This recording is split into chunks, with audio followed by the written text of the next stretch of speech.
xibaar yu wér te wóor ca tàng-tàng ba abonnez-vous pour ngeen di mën di jot suñuy vidéo. jërë ngeen jëf ci ànd gi ak ñun ci chaîne bii di Buzz 221 HD ci plateau bu Seneweb day Cheikh Oumar Diagne daan nay livré ab charge virulente contre gestion actuelle bu pouvoir bi ci ab déception ak désengagement boo xam ne moom mi ngi koy dénoncé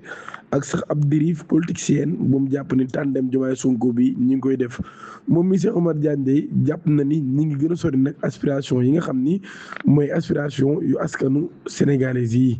ba tey ci loolu Cheikh Oumar Diagne nag def ab constat boo xam nag mi ngi ko def ak amertume muy xam ne nag daal projet de rupture bi nga xam ne moom lañ amoon gis na ni dafa nekk nag ci ab logique d'appareil et de cruel de leadership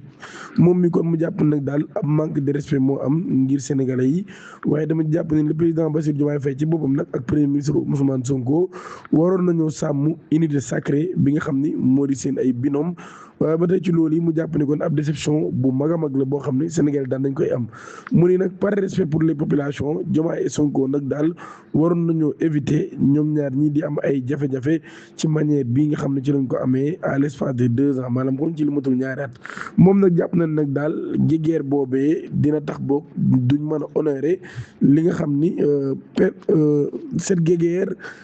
permanent n'honore ni les hommes ni l'état maanaam kon du leen honoré ñoom ñi nga xam ni ñoom ñoo nekk di ko def waaye tamit du honoré benn yoon état bi mi ngi fàttali nag daal ak insistance que les deux leaders ñoom ñii dañoo waxoon nag daal sénégalais yi ni dinañ indi ab désintéressement politique total ci ni nga xam ni noonu la président di yore réew mi wala bu ñu nekkee président ba tey ci loolu nag daal mu jàpp ne ab engagement la boo xam nag tey jii dañ ko bafoué par le retour au premier plan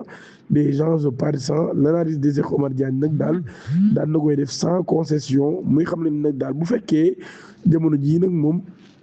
politique lañ jël daal koy aj ci kaw lépp loolu kon Cheikh Oumar Diagne daal di jàpp mun nag il faut ñu comprendre que nag daal l'achat économique et social dañ ci échoué bu baax a baax mun ni loolu nag daal moo tax kon nag ñu retourné dem ci li nga xam ne sax moo di wàllum politique bi mu nekk nag ak prédominance de l'agenda électoral se ferait au détriment de l'action publique Diagne nag mi ngi plaider pour ab retour à la rigueur institutionnelle mu ni nag état ci boobu jamono ji jàll ko ci ay ministres am ak ay réalisations am ñoom ñoo war a porter le bilan du régime et non à des coalitions qui le jugent désormais disqualifiées ba tey ci loolu yi mu jàppale ab désengagement daan nay am ci la coalition Diomaye Président est devenu un poubelle c'est sans doute le point le plus dur de son intervention.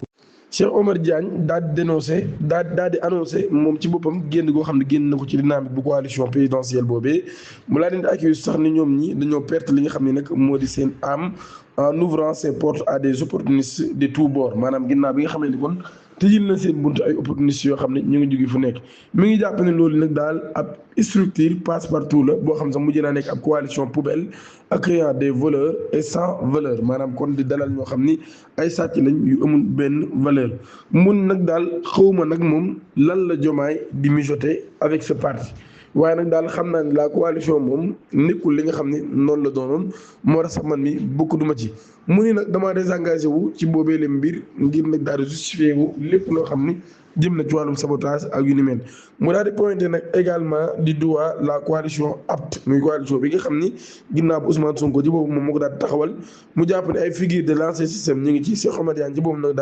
daal di bañ ne nag daal moom mii du nangu ñuy installer l'idée pour d'une responsabilité diluée pour lui le temps presse et le pays a besoin de ses dirigeants sur les dossiers des fonds les sciences l'économie et la spiritualité loolu kon la Cheikh Oumar Diagne daal di xamle di ñaan ngeen abonné activer cloche notification bi te aimé vidéo bi jërë ngeen jëf.